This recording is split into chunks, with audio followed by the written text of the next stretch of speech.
Hey, it's Reggie Keating from New Key Construction. Today we're in Walnut Creek, California with our client, just wrapping up this whole house transformation, and I want to tell you about it. You know, way back in the days, we were over there sitting down at your table. It's moved over here now, and I remember very clearly you told me, I want a garage with an attached living space.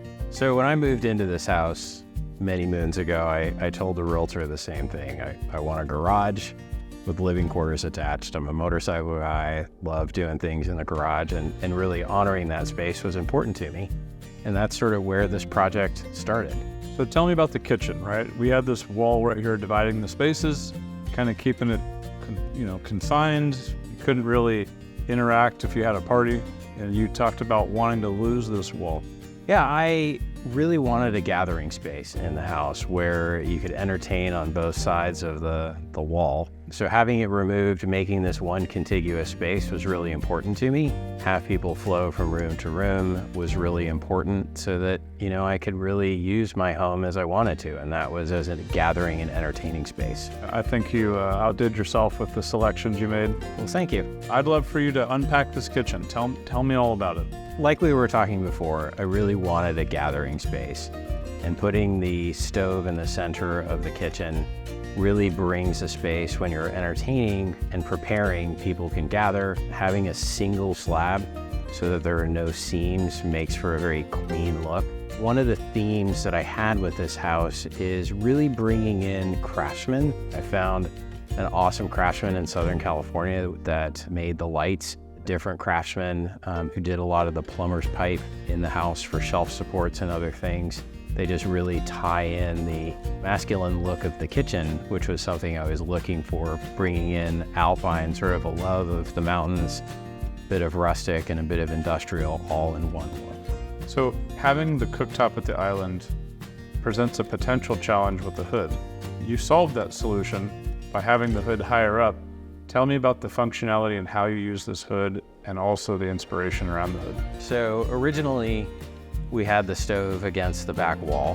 When we were talking about what the design considerations were and making the hood efficient, we came to the conclusion that bringing the hood down about 1.5 feet would make sense from a functionality perspective because it will vent from the stove better. And the wood on the vent really is from the Bay Bridge. And it really has become a conversation piece and a bit of an anchor through the home that different rooms feature the Bay Bridge wood, making, my home mine. Yeah. Those special touches. That's so cool that you captured a piece of history and it speaks to your desires and your style. I love that you did that. And that puts us right by this cool fireplace. It's another big statement feature right when you walk in. You look left, you got a cool kitchen. You look right, you got a cool fireplace. Tell me about your fireplace inspiration. What happened here? Upgraded from a wood-burning fireplace to a full gas fireplace, kind of bypassed the insert. Yep. Do it once, do it right. And then bringing in darker stone that came from a sort of Canadian-inspired Albertan dark stone, which then paired really well with the beam from the Bay Bridge.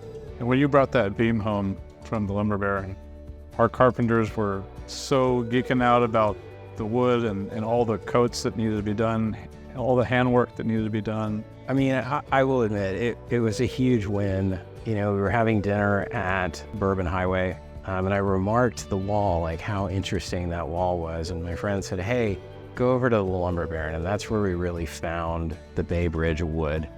And seeing that beam, it looked nothing like what it does now. And working with the staff at New Key, figuring out how do we sand it, how do we oil it, how do we honor it, really was a partnership to get to the beam that we have today. So going down, we're now leaving the main living space, going down the hall. We got our hall bathroom. So that bathroom was a little bit lighter on the transform side. I come from the East Coast, and the theme was to do a little bit of a East Coast brick sort of outdoor shower look. And working with New Key, we both came to the conclusion that doing a reclaimed wood wall would honor sort of my love of wood in the outdoors. And then using that same wood to wrap the mirror really sort of brought that space together. We're going now to the primary bathroom. This was really important to you because it's your space where you get ready in the morning. Can you give me the inspiration of the primary bathroom? So when we started, much like the kitchen, I just love the bright wood, the movement. So I knew that style of cabinet was going to be in the primary bath. One of the luxuries was adding in a towel warmer. Oh yeah, I love that towel warmer. You know, by suggestion of Nuki. And I know the saying less is more. I truly think that bathroom broke that rule with more is more, because everything in there is cool. You walk in, you got a cool vanity, cool countertop. You got the top mount sinks, the cool faucets you pick. The mirror and the trim out's cool, the light fixture are cool. And the towel warmer, I don't know what else you could have done in there. I don't know. But I will say, definitely one of the pieces of my home that I truly do love.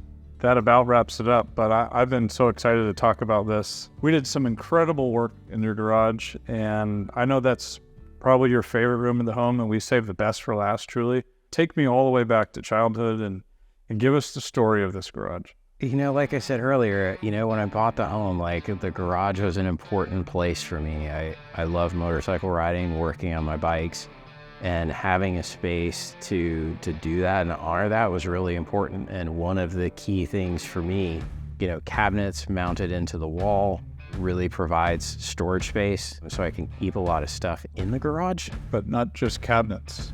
You did some really nice cabinets in there. I really wanted a specific look. I wanted metal cabinets, but I also wanted them from a vendor who was proven.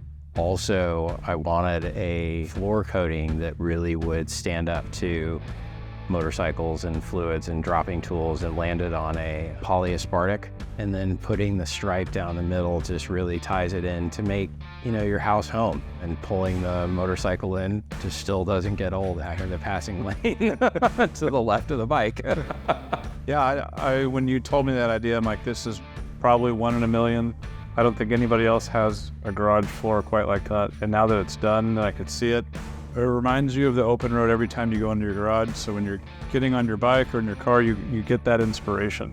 And I think that was really cool that you honored that.